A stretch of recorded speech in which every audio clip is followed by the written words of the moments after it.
2026వ సంవత్సరం ఫిబ్రవరి నెల 6వ రాశి కన్యారాశి. ఈ కన్యారాశి ఎట్లా ఉందో చూద్దాం. ఈ కన్యారాశి కూడా రాహు బుధుడు ఈ రెండు గ్రహాలు తప్పితే ఏ గ్రహాలు పూర్తిగా బాగాలేరు. సరిగ్గా చెప్పాలంటే రాహు డబ్బు నిలబెట్టేవాడు, బుధుడు వ్యాపార కారకుడు, వ్యాపారానికి ఉపయోగపడేవాడు. డబ్బులు నిలబడతాయి అనుకుంటే సప్తమంలో శని, తర్వాత పంచమ కుజ రవులు, శుక్రుడు, శని, రాహు, కేతువు, మొత్తం 6 గ్రహాలు పూర్తిగా బాగాలేవు. దీనివల్ల విద్యార్థులకు కానీ, మరి చదువుకుండే విద్యార్థులకు కానీ, విదేశాలకు వెళ్ళే వాళ్ళకి కానీ, ఉద్యోగాలు చేసేవాళ్ళకి కానీ, ఉద్యోగం చేసే వాళ్ళకి ఉద్యోగం నిలబడుతుంది కానీ సమస్యలు మాత్రం పూర్తిగా ఇబ్బందిగా కనబడుతున్నాయి. వ్యాపారం సాగుతుంది కానీ వచ్చిన డబ్బులు నిలబడక బ్లాక్ అయిపోయే లక్షణాలు ఉన్నాయి. వ్యాపారం నువ్వు వస్తువు ఇచ్చావు, వాడు డబ్బు ఇస్తాడు, కొంత ఇచ్చాడు అడ్వాన్స్, మిగతాది ఇవ్వాలి, వాడి దగ్గర డబ్బులు వచ్చే పరిస్థితి లేదు. వ్యాపారం సాగిందని నువ్వు తృప్తి పట్టడం వరకే కానీ నీ వ్యాపారం మాత్రం పూర్తిగా దెబ్బతినే లక్షణాలు కనపడుతున్నాయి. మరి వ్యవసాయదారులకి పూర్తిగా బాగాలేదు. మోటార్ ఫీల్డ్ వాళ్ళు చెప్పాలంటే అసలు వాళ్ళ పరిస్థితి యాక్సిడెంట్లు అయిపోయి మరి బండ్లు కూడా పనికిరా కూడా పోయే పరిస్థితులు కనపడుతున్నాయి. మరి వెల్డర్ పరిస్థితి బాగాలేదు. మరి వ్యాపారాల్లో ఏ వ్యాపారం కూడా పూర్తిగా బాగాలేదు. చెప్పాలంటే ఈ రాశి వాళ్ళకి ఏమీ బాగాలేదని చెప్పాలి, 100కి 100 ఏమీ బాగాలేదని చెప్పాలి. మరి ఈ పరిస్థితుల్లో ఏం చేయాలి అనేది బాగా ఆలోచించాలి. రాహు నీకు డబ్బులు వస్తాయి, బుధుడు వ్యాపారం సాగుతుంది కానీ డబ్బులు నిలబడే పరిస్థితి లేదు. ఉద్యోగస్తులు, వ్యాపారస్తులు, మరి షేర్దారులు ఎవరికి కూడా పూర్తిగా బాగాలేదు. ఏం చేయాలి అని మనం ఆలోచించుకోవాలి. అయితే ఇది మనం చెబుతుంది గోచారం. ఈ గోచారం కన్యా మిథునయోర్ బుధ, కన్యా మిథున రాశికి బుధుడు అధిపతి. బుధుడు ఒక్కడు బాగున్నాడు, మిగతా గ్రహాలు బాగాలేవు. అయితే ఇది గోచారం. ఈ గోచారం ఎట్లా ఉంటుంది? నీవు పుట్టిన జన్మ నక్షత్రాన్ని బట్టి వచ్చేదే గోచారం. నీ రాశి అనేది కరెక్ట్గా నీదవునా కాదా, ఈ నక్షత్రం నీదవునా కాదా, ఈ నక్షత్రం పేరుని బట్టి మాత్రం కాదు, నీవు పుట్టిన రోజున ఉన్న నక్షత్రం బట్టి నీ రాశి వస్తుంది. ఆ నక్షత్రాన్ని పెట్టి పేరు పెడితేనే నీది ఈ రాశి అవుతుంది.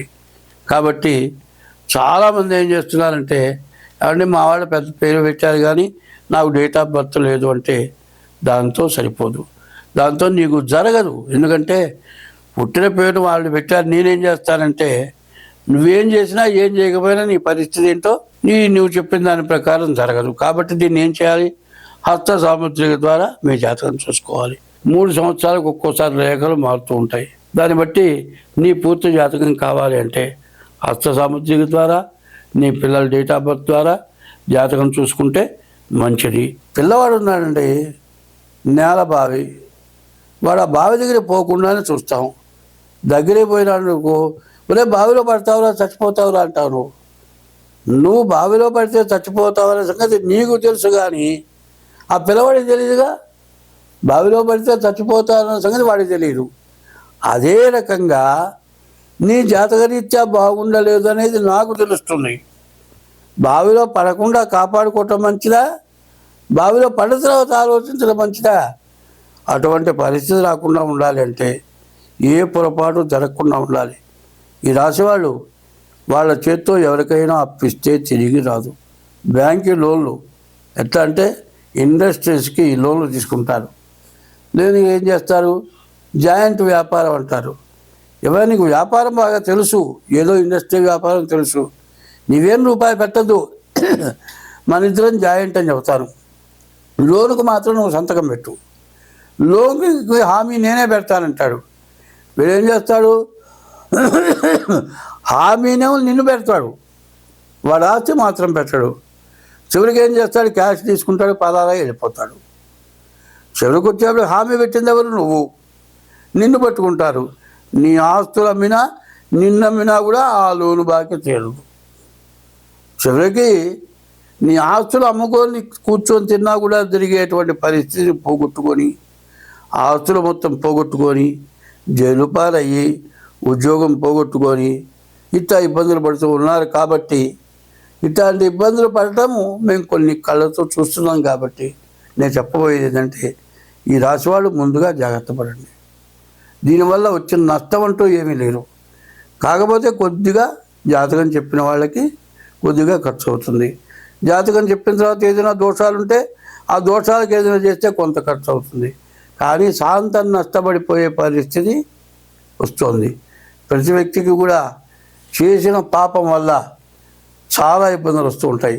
ఈ ఇబ్బందుల నుంచి బయటపడాలి అంటే మాత్రం తప్పనిసరిగా మీ డేట్ ఆఫ్ బర్త్ ద్వారా కానీ మీ హస్తసాముద్రిక ద్వారా కానీ జాతకం చూపించుకొని మీరు సక్రమంగా ఇబ్బంది లేకుండా బాగుపడగలందుకు చెప్తున్నది ఇది నేను.